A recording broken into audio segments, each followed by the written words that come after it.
Her flawless makeup and arrogant smile glowed brightly under the expensive crystal chandelier. She leaned forward with triumph, entirely convinced she had stolen my king and rightfully inherited a magnificent kingdom. But the foolish young woman had absolutely no idea. Her new crown was forged from millions in hidden debt. She never suspected that her phantom castle was scheduled for complete demolition by exactly 6 in the morning. And I was the one holding the match. Hello and welcome back to Violet Revenge Stories. We are so genuinely grateful for your continuous support. Unfortunately, YouTube has recently disabled our monetization, leaving us entirely without the budget to keep operating and paying our hardworking team. If you enjoyed today's story, please consider supporting us with just $1 by scanning the PayPal QR code on the screen or clicking the link in the description or pinned comment, so we can pay our staff for their living expenses and keep creating these stories for you. My name is Leah Gonzalez, and this is my story.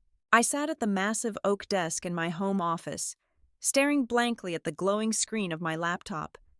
It was a crisp Tuesday morning, and my only task was to pay the private school tuition for my daughter, Maya. The quarterly fee was $45,000, a steep number for most, but it was a routine expense we had never struggled with in the past. I typed in the routing and account numbers for our joint checking account, clicked Submit, and waited for the familiar green confirmation checkmark to appear. Instead, a glaring red error message flashed across the screen. Transaction declined, account frozen.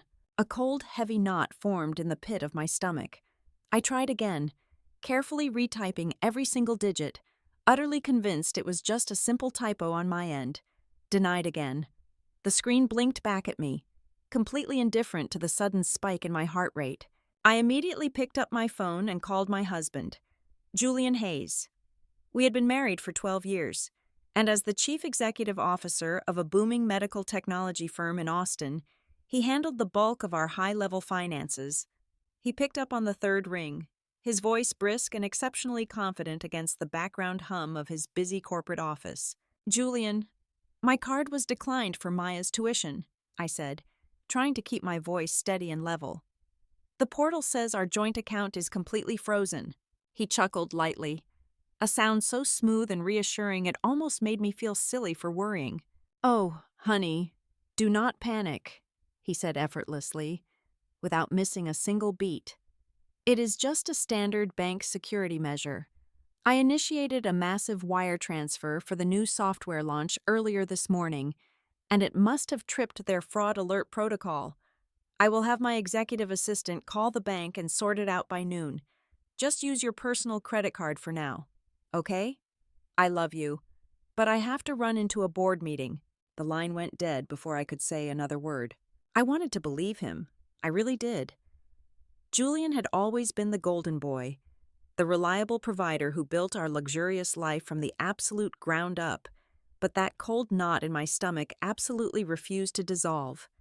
Something about his tone felt far too rehearsed, far too flawlessly casual for a man whose bank account had just been inexplicably locked down. My intuition, sharpened by years of corporate experience, screamed that something was deeply wrong. I walked out of the office and into our sunlit living room. The morning light bounced off the imported marble floors and illuminated the custom artwork lining the walls. There, tossed carelessly onto the plush Italian leather sofa, was a thick manila folder Julian had been reviewing late the night before. He usually kept all his work documents locked securely in his leather briefcase, but pure exhaustion must have made him sloppy. It was a consolidated tax document. I picked it up, my hands trembling slightly against the heavy paper. As an operations manager at Vanguard Nexus Solutions, analyzing complex data and spotting operational discrepancies was literally what I did for a living every single day. I opened the folder and began scanning the dense spreadsheets. It did not take long for the numbers to start jumping out at me, and they were completely terrifying. Hidden beneath pages of standard corporate tax filings were records of multiple high-risk lines of credit. These were absolutely not business loans backed by his company or its assets. They were personal loans, leveraged with exorbitant interest rates, and the collateral listed for every single one of them was our home. our sprawling, custom-built mansion on Lake Austin. The safe haven, where my children slept peacefully every night, had been secretly mortgaged to the hilt. My breath hitched sharply in my throat as I dug deeper into the intricate ledgers. The math was definitely not adding up. Julian's company was supposed to be generating massive revenue, yet these private documents revealed a staggering financial hemorrhage. Hundreds of thousands of dollars were being systematically siphoned out of our joint equity every single month. I traced the outgoing wire transfers, carefully following the digital trail of our vanishing wealth. The money was not going into secure investments or offshore savings accounts. It was bleeding directly into a mysterious limited liability company registered to a beachfront address in Florida. It was a completely unknown entity I had never heard of, operating in a state where we did absolutely no business. The illusion of my perfect life shattered right there in my pristine, quiet living room. The grand crystal chandelier above me suddenly felt less like a symbol of our grand success and more like a heavy guillotine suspended by a terribly thin thread. I sat down heavily on the sofa, the tax papers scattering across the glass coffee table. Julian, the man who kissed my forehead every morning, the man who lectured our friends on financial responsibility at extravagant dinner parties, was a complete phantom. Behind his expensive tailored suits and charismatic smile, he was meticulously orchestrating a massive, clandestine network of lies. The chilling realization washed over me like ice water.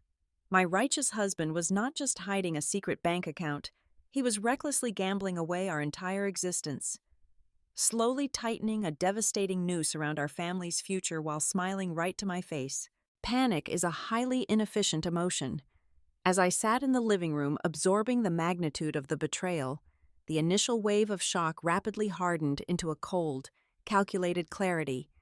Confronting Julian right then would have been a catastrophic tactical error.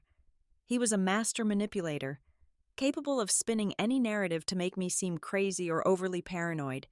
If I showed my hand, he would simply hide the remaining assets, destroy the paper trail, and leave me completely defenseless.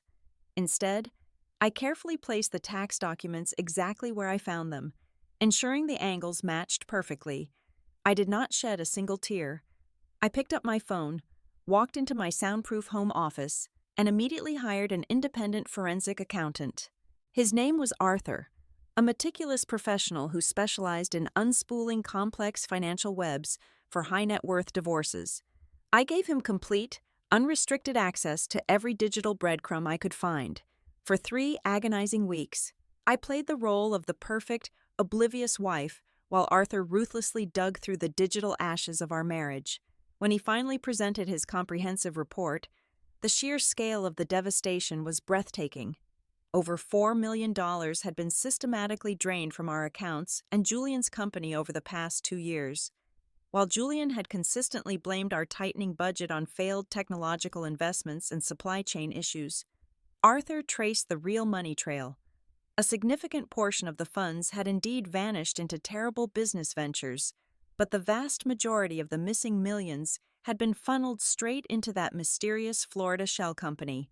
That company was not a corporate business at all. It was a holding entity created solely to purchase an ultra-luxury, 4-bedroom penthouse in the heart of Miami, and the deed to that multi-million-dollar property was not in Julian's name. It belonged entirely to Chloe Vance. I recognized the name immediately. Chloe was a 28-year-old freelance image consultant whom Julian had supposedly hired to revamp the corporate branding of his executive team. Over the past 18 months, she had conveniently become absolutely indispensable to his operations, accompanying him on almost every single out-of-state business trip. I opened my laptop and found her public social media profiles. I spent 5 hours methodically scrolling through a digital museum of my stolen money. Chloe's feed was a meticulously curated exhibition of extreme, unearned wealth. There she was, posing on private jets, sipping vintage champagne on yachts, and flaunting limited edition designer handbags that cost upwards of $40,000 each. Every single diamond bracelet, every first-class ticket, and every sweeping panoramic video of her sprawling Miami balcony was directly funded by the capital Julian had fraudulently siphoned from his trusting investors and our own home equity. She was openly living the glamorous life I was unknowingly financing with my family's absolute security. The final, fatal blow came 2 days later. Not from Arthur, but from a private consultation I scheduled with a top-tier white-collar defense attorney. I needed to understand my own legal liability as his legal spouse. The attorney took one look at the financial diagrams Arthur had prepared and let out a very heavy sigh. He informed me that the financial discrepancies were so massive and glaringly obvious that Julian was already firmly on the radar of federal investigators, the Securities and Exchange Commission, along with the Federal Bureau of Investigation, were actively building a massive case against him for large-scale corporate fraud, wire fraud, and severe embezzlement. It was not a matter of if the authorities would raid his company. It was only a matter of exactly when the hammer would fall. If I stayed tied to him, I would go down with his sinking ship. The federal government would inevitably seize everything to pay back the defrauded investors, leaving my children completely homeless and penniless. I thought of my 12-year-old daughter, Maya, and my 9-year-old son, Leo. They were entirely innocent in this disaster. I absolutely refused to let their bright futures be destroyed by a greedy man who valued a 28-year-old mistress over his own flesh and blood. Instead of breaking down into a puddle of despair, I shifted into pure, unadulterated survival mode.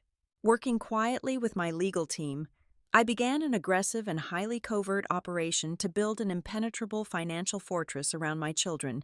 Before I married Julian, I had inherited a substantial estate from my late grandfather, which had fortunately been kept in a separate trust. However, Julian had recently been aggressively pressuring me to merge it into our joint portfolio to boost his corporate liquidity. Thank God I had stalled his requests.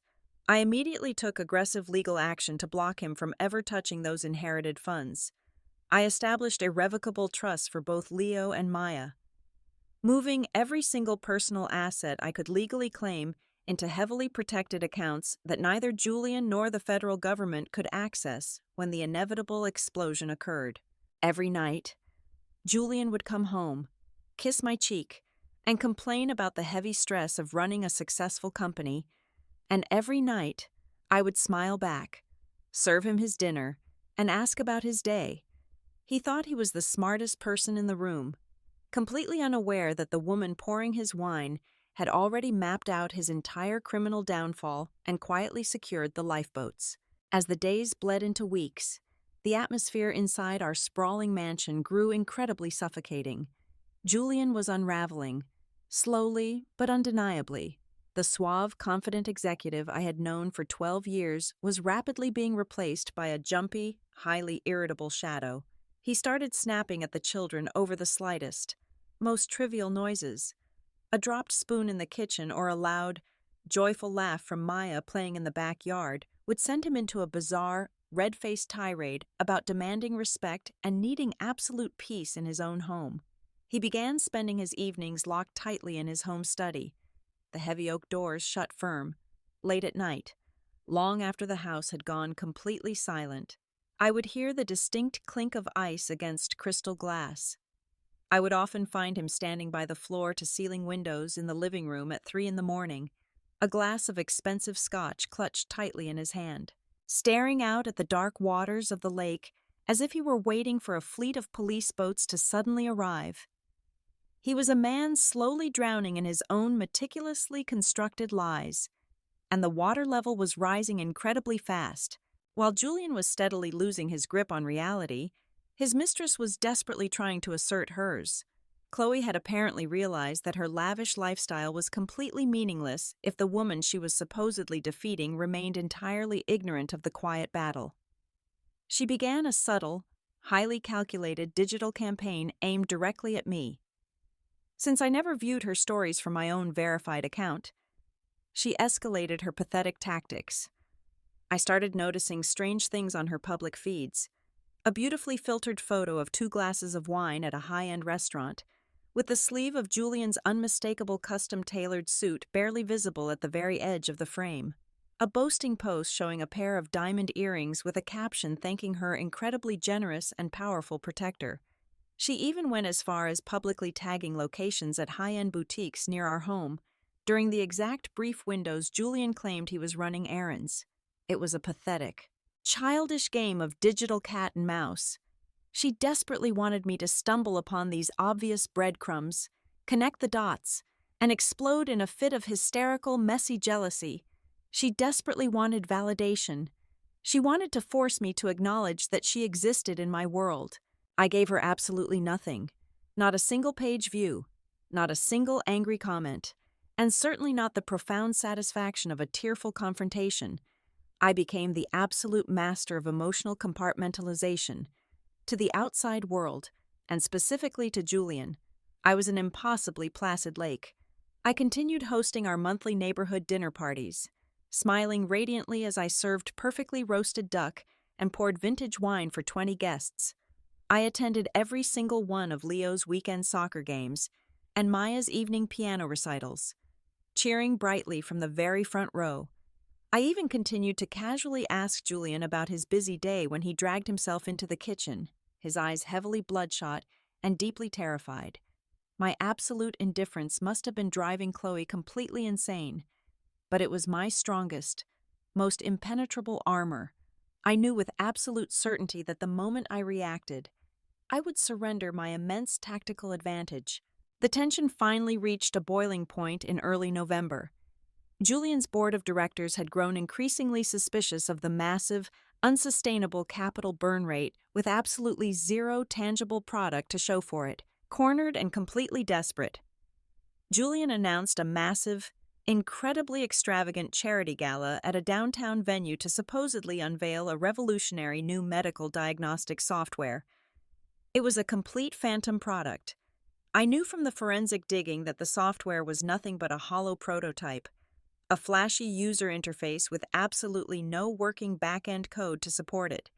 It was a $200,000 smoke and mirror show designed solely to pacify his restless investors and buy him just a few more months of breathing room before the federal authorities knocked down his doors. 2 nights before the massive event, Julian came into my private dressing room. He looked absolutely exhausted, the heavy dark circles under his eyes contrasting sharply with his pale, clammy skin. He walked up behind me as I sat at my vanity, placing his trembling, cold hands on my shoulders. "Leah, I really need you by my side this Saturday," he pleaded, his voice carrying a raw, desperate edge that was entirely new to me. "The board is being incredibly difficult lately. I need them to see us together. I need them to see unwavering stability. Please, wear that sapphire blue silk gown I bought you for our 10th anniversary.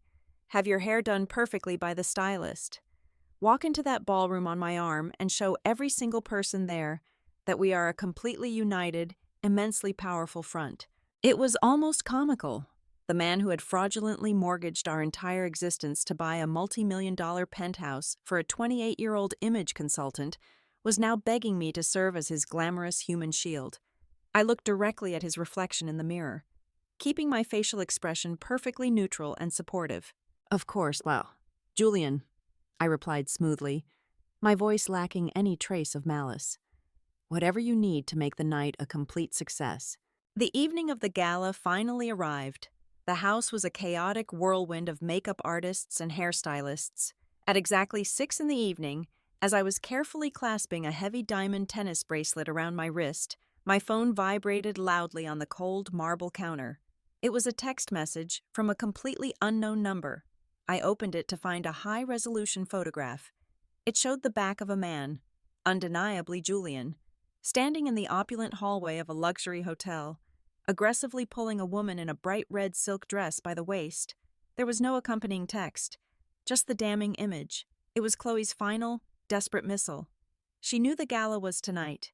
She knew Julian was relying on me to play the role of the perfect wife, and she wanted to completely shatter my composure right before I walked out the front door. She wanted me to arrive at the event weeping, screaming, and entirely broken. I stared at the glowing screen for a long, completely quiet moment. I did not cry. I did not throw the phone against the wall. Instead, a slow, chilling smile spread across my carefully painted face. I deleted the message permanently, smoothed down the front of my incredibly expensive sapphire gown, and walked confidently downstairs to meet the man I was about to completely destroy. The heavy glass doors of the downtown Austin luxury hotel swung open at exactly 7:30. I stepped into the grand ballroom, projecting an aura of absolute, unshakable peace. The space was a breathtaking display of excessive wealth, designed specifically to blind the 50 or so wealthy investors in the room. Massive floral arrangements of white orchids, which easily cost tens of thousands of dollars, cascaded from towering crystal vases on every single table. A live jazz quartet played softly in the corner, their smooth melodies attempting to mask the undeniable undercurrent of anxiety radiating from the host of the evening. I wore the sapphire blue gown Julian had practically begged me to wear, my posture flawlessly straight, my smile a perfect, radiant mask that gave away absolutely nothing. Julian immediately latched onto my arm the second I cleared the coat check.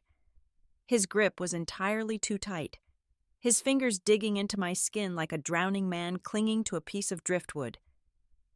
We began the grueling procession around the magnificent room, approaching groups of men in tailored suits and women dripping in diamonds. Julian puffed out his chest, desperately projecting the image of a visionary tech mogul. But up close, the facade was crumbling rapidly. A thick sheen of sweat coated his forehead, catching the light of the crystal chandeliers above us. He constantly dabbed at his temples with a folded silk pocket square. "Richard, it is a pleasure to see you," Julian boomed, shaking the hand of a prominent venture capitalist. His voice was entirely too loud, a forced joviality that sounded incredibly brittle. "I am telling you, the proprietary algorithm we are debuting tonight is going to revolutionize the healthcare sector. We are looking at a 300% increase in diagnostic efficiency by the fourth quarter alone. It is a complete paradigm shift." I stood quietly by his side, nodding gracefully and offering polite smiles at all the appropriate intervals. I listened as he spun lie after lie, throwing around empty corporate buzzwords to dodge the increasingly pointed questions from the board members. When Richard pressed him on the delayed clinical trial data, Julian physically flinched. He laughed nervously, a high-pitched, grating sound, and immediately pivoted to talking about our family, pulling me closer to demonstrate our supposed domestic bliss. He was bleeding confidence out of every pore, his desperation so thick it was almost suffocating. Then, the atmosphere in the room shifted.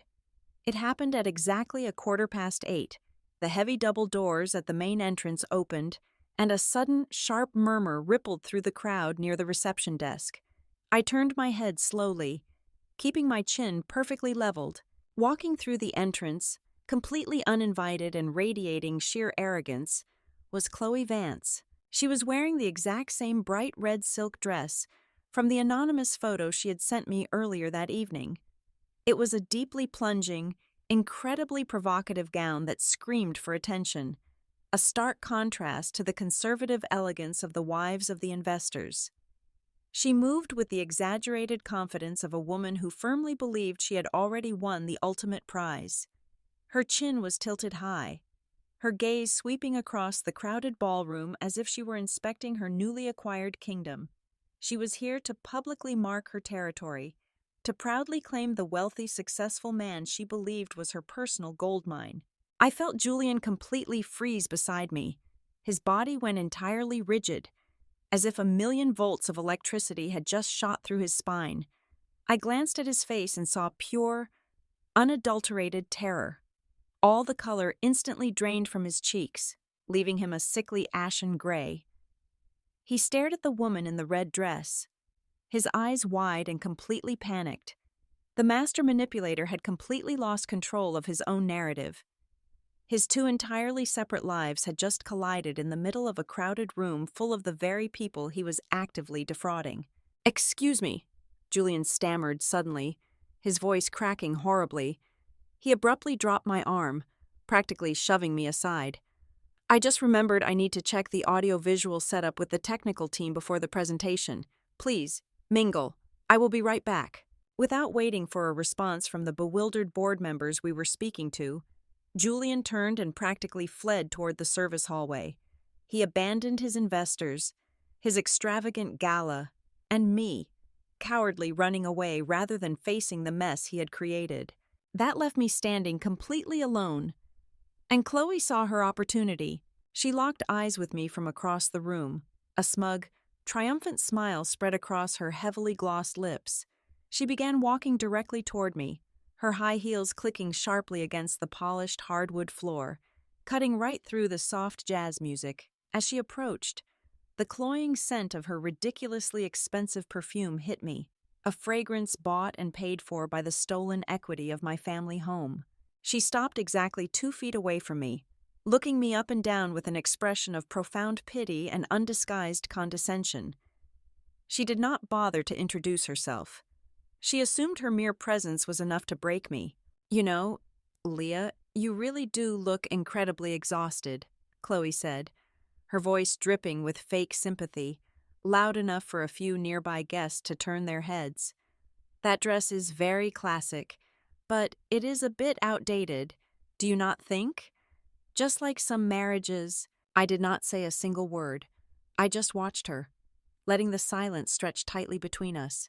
Encouraged by my lack of an immediate emotional breakdown, Chloe took a small step closer, lowering her voice into a conspiratorial, mocking whisper. "You have to know it is over. Julian is a brilliant, ambitious man, and he needs a partner who actually matches his energy and his drive, not someone tying him down to a boring, domestic life in the suburbs. He is building an empire. Leah, you are just holding him back. If you had any dignity left, you would gracefully step aside and let him go to the woman he actually wants." She crossed her arms, shifting her weight onto one leg, looking at me with the absolute certainty of a victor waiting for the defeated opponent to finally surrender. She expected tears. She expected a scene. She expected me to run out of the grand ballroom in absolute humiliation. I did not blink. I did not frown. My pulse remained perfectly steady at a calm, resting rate. I simply held her gaze, my eyes completely cold and entirely empty of the fear she so desperately wanted to see. Slowly, with deliberate and practiced elegance, I turned toward the marble cocktail table beside me. I gently set down my crystal flute of champagne.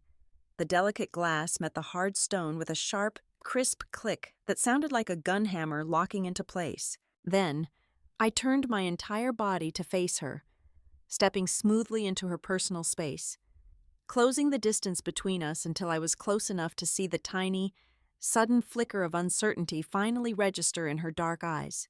I smiled. It was not a smile of anger, nor was it a smile of sorrow. It was the serene, chilling smile of an executioner who had already pulled the lever and was simply waiting for the floor to drop. I leaned in, closing the remaining distance between us until my lips were barely an inch from her ear. The cloying scent of her ridiculously expensive perfume was suddenly overpowered by the sharp, metallic tang of her own rising adrenaline and fear. She stood completely still, shifting her weight slightly, expecting me to hurl vicious insults, to call her terrible names, or to tearfully beg her to leave my husband alone. I did absolutely none of those things. "That is a truly stunning dress, Chloe," I whispered, keeping my voice incredibly soft, a gentle, melodic hum meant only for her ears. "And those diamond earrings are a beautiful touch. I am sure they cost at least $60,000. But I have to ask you a very important question. Did you ever bother to read the incorporation documents for that Florida limited liability company before you let him put everything in your name?" I felt her entire body flinch. The smug, victorious energy radiating from her instantly vanished, replaced by a rigid, terrified stiffness. She tried to pull away, to look at my face and gauge my expression, but I placed a firm, cold hand on her bare shoulder, holding her exactly where she was.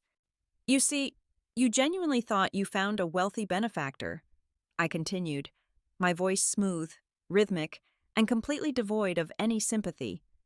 You thought Julian was buying you a $4 million penthouse in Miami because he was madly in love with you and wanted to secure your future together. But Julian does not love you, Chloe. Julian does not love anyone but his own reflection. I hired an independent forensic accountant. I saw the unredacted financial files. I saw the secret operating agreements. He did not buy that luxury property for you. He bought it entirely through you. I let that devastating fact sink in for exactly 5 seconds. I could feel the rapid, chaotic, and terrified pulse of her heartbeat pounding through the thin red silk of her dress. He legally named you as the sole managing member of that holding company, I whispered, tightening my grip on her shoulder just a fraction of an inch to ensure she was listening to every single word, every single stolen dollar he siphoned from his trusting investors. Every fraudulent wire transfer he initiated over the past 18 months was routed directly into accounts legally controlled by you. Over $4 million of stolen capital is sitting under your name. He even forged your signature on the high-risk corporate loan applications. He perfectly copied your handwriting on the federal tax declarations. You are 100% liable. You are lying to me, she breathed out, her voice trembling so violently it barely made a sound over the soft jazz music playing in the background. It was no longer the voice of a confident, conquering queen. It was the pathetic whimper of a trapped, helpless animal realizing the cage door had just locked. I assure you, I am absolutely not, I replied effortlessly, not breaking my calm facade for a single second. Right now, as we stand in this beautiful, expensive ballroom, federal agents from the Securities and Exchange Commission and the Federal Bureau of Investigation are preparing dozens of indictments for massive corporate fraud, embezzlement, and severe money laundering. And when they finally follow the digital paper trail tomorrow morning, they will not find Julian at the end of it. They are going to find a 28-year-old freelance image consultant who suddenly possesses millions of dollars in completely unexplained, illicit assets. He did not make you his queen, Chloe. He made you his absolute meat shield. He set you up to be the perfect, unsuspecting fall guy. I slowly pulled my head back to look directly into her eyes. The physical transformation was absolute and incredibly satisfying. The arrogant, untouchable mistress was completely gone. Her face was chalk white, entirely drained of all blood and life. Her perfectly lined lips were parted in sheer, unadulterated horror.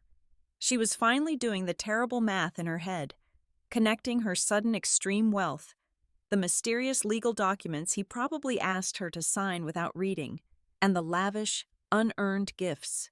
The devastating reality of federal sentencing guidelines was crashing heavily down upon her delicate shoulders.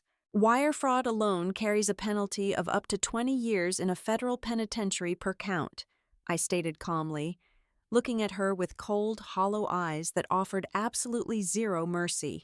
And my accountant found dozens of counts. You are not going to inherit an empire. You are going to be locked in a concrete cell until you are nearly 50 years old, paying for crimes my husband committed, while he cowardly claims to the authorities that he was completely manipulated and blackmailed by a young, incredibly greedy mistress. Her eyes widened to the absolute point of tearing. The heavy gold-plated clasp of her $40,000 designer handbag slipped entirely from her trembling, weak fingers. The leather bag hit the polished hardwood floor with a dull, heavy thud, spilling a perfectly manicured makeup compact and a tube of expensive red lipstick onto the ground. She did not even flinch at the sound. She was openly hyperventilating, dragging in shallow, desperate breaths of air as the opulent ballroom spun violently around her. Without saying another single word, Chloe stumbled backward. She looked at me as if I were the absolute devil incarnate, then abruptly spun around on her towering stiletto heels. She aggressively shoved past a waiter carrying a silver tray of champagne, nearly knocking him over, and practically sprinted toward the main exit.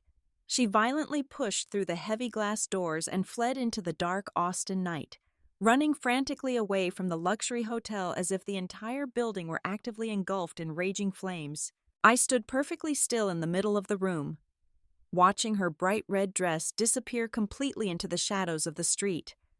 I gracefully bent down, nudged her discarded lipstick aside with my shoe, and gently picked up my crystal flute of champagne from the marble table, taking a slow, incredibly refreshing sip. From the far side of the grand room, standing completely rigid near the catering entrance, Julian had been watching the entire exchange. He had cowardly hidden behind a massive marble pillar, hoping Chloe would humiliate me so thoroughly that I would leave. But when he saw his young, beautiful, and completely vital scapegoat drop her purse and flee the building in absolute naked terror, the very last shred of his fragile sanity finally snapped. His face contorted into a terrifying mask of pure, unadulterated panic. Realizing his human shield had just bolted and left him entirely exposed to the impending wrath of the federal government, he aggressively abandoned his hiding spot. He began marching furiously across the crowded dance floor, shoving violently past his most important shareholders and key venture capitalists without uttering a single word of apology. The soft jazz music seemed to fade away as all eyes in the room slowly turned to watch the frantic, heavily sweating chief executive officer storm directly toward his perfectly composed, incredibly silent wife. The storm had finally broken, and the ultimate destruction was exactly moments away. He closed the final few yards between us in a frantic sprint, grabbing my upper arm with a grip that was entirely too aggressive. His chest was heaving heavily, his expensive tailored suit jacket violently wrinkled from his panicked movements. He leaned in, his face contorted in an ugly mixture of raw rage and sheer terror, completely uncaring that dozens of the most powerful people in the state of Texas were currently watching his absolute public meltdown. "What exactly did you say to her?" Julian demanded, his voice breaking into a loud, frantic shout that completely pierced the ambient noise of the grand ballroom. "What the hell did you just say to Chloe? Why did she run out of here like a maniac?" The soft jazz music playing in the corner abruptly stopped as the upright bassist missed a crucial note, and the entire band awkwardly trailed off into a deafening silence. The quiet clinking of crystal champagne glasses ceased entirely. The entire room fell into an incredibly heavy, suffocating stillness. Every single investor, every wealthy socialite, and every corporate board member turned their absolute attention directly toward us. This was the exact moment I had been meticulously planning for over the last several weeks. This was the absolute climax of his destruction. I calmly looked down at his trembling hand gripping my arm, and then looked directly back into his severely bloodshot eyes. I did not raise my voice to match his hysteria, but in that deadly quiet room, my perfectly measured words carried easily to every single corner. "I merely informed your mistress about the devastating reality of her impending legal situation. Julian," I stated, my voice as cold and clear as freshly cut ice. "I told her that she is the sole legal proprietor of the shell company in Florida where you have been hiding the $4 million you systematically embezzled from your own operating budget and our family home equity." Julian visibly staggered backwards, his hand violently dropping from my arm as if he had just touched a burning stove. The color drained entirely from his face, leaving him looking like a literal corpse standing in the middle of a high society gala.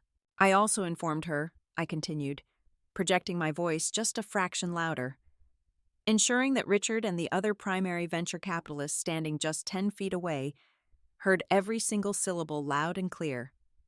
That, at exactly 9 o'clock this morning, my attorneys filed comprehensive divorce proceedings.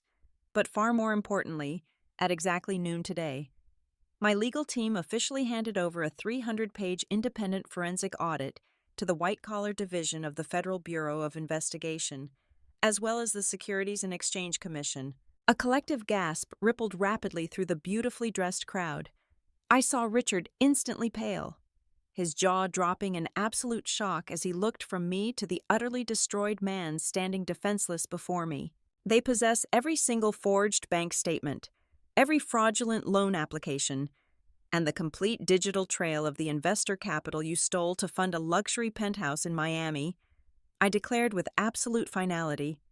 "Your phantom medical software does not exist, Julian, and as of this exact second, neither does your fake empire."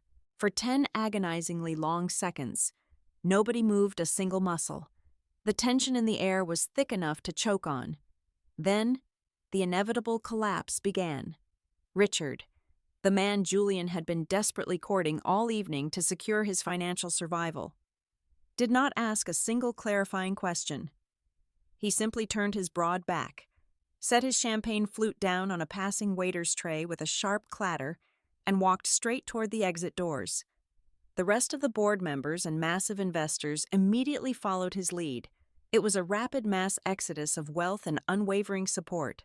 Within exactly 5 minutes, the opulent ballroom was completely empty, save for the nervous catering staff and my soon-to-be ex-husband, who had collapsed heavily onto his knees in the dead center of the dance floor, openly sobbing into his shaking hands. I did not offer him a single look of pity or a final goodbye. I simply turned on my heel and walked gracefully out the front doors into the cool night air, breathing in my first true taste of absolute, untethered freedom.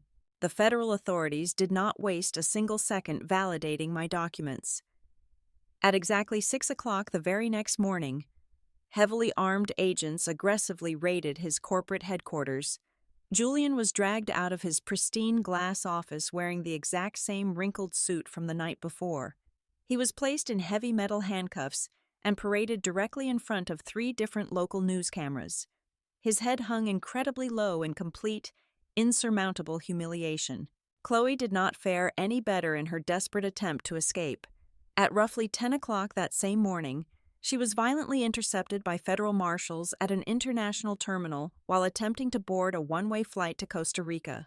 Witnesses later reported that the young, arrogant mistress threw herself onto the cold airport tiles, wailing hysterically and screaming that she was tricked, finally realizing the incredibly steep, devastating price of making a cruel mockery out of another woman's life. Both of them were instantly denied bail by the presiding judge. 6 months later, the dark clouds had entirely cleared from my sky. I moved Maya and Leo to a beautiful, sun-drenched, custom-built home in San Antonio, completely paid for in cash from my heavily protected personal inheritance trust. I stood on the back wooden porch with a hot cup of coffee, the warm afternoon breeze brushing gently against my face. I smiled with immense, unbreakable pride as I watched my 2 beautiful children laughing and playfully chasing our new golden retriever across the expansive green lawn. I had not just survived the terrible storm he created, I had completely controlled the lightning, permanently burying the traitors in the deep consequences of their own greed, and effectively securing a lifetime of absolute peace for the people I loved the most. Hello, wonderful listeners, and thank you so genuinely for tuning into Violet Revenge Stories and staying with us until the very end. We would absolutely love to know where you are listening to this story from today, so please take a brief moment to let us know in the comments below. If you truly enjoyed this dramatic journey and felt highly satisfied by the ending, please consider supporting our channel with just $1 single. You can easily do this by scanning the PayPal QR code currently displayed on your screen, or by simply clicking the convenient PayPal link provided in the video description or the pinned comment. Your incredibly generous contribution directly pays the vital salaries of our hardworking writers and audio editors, helping them feed their families and allowing us to continue creating these high-quality, captivating stories. To serve you, thank you again from the bottom of our hearts, and we will see you in the next exciting tale.